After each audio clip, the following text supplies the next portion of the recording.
If her name ends in A, but sounds like be careful. She's a real one. She's probably crazy, but just don't say I didn't tell you. New Year's Day pozole. This is a tradition that we started when I met my husband. He's Mexican American and I'm Middle Eastern.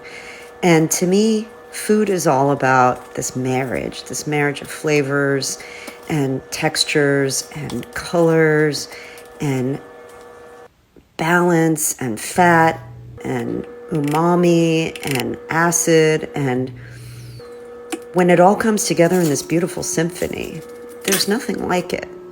And as chefs in the kitchen, we get to create our own alchemy.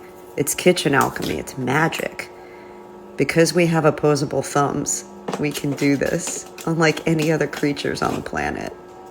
So when you season the pork shoulder and you braise it and you add the spices and the liquids and the heat and the crunch and the texture,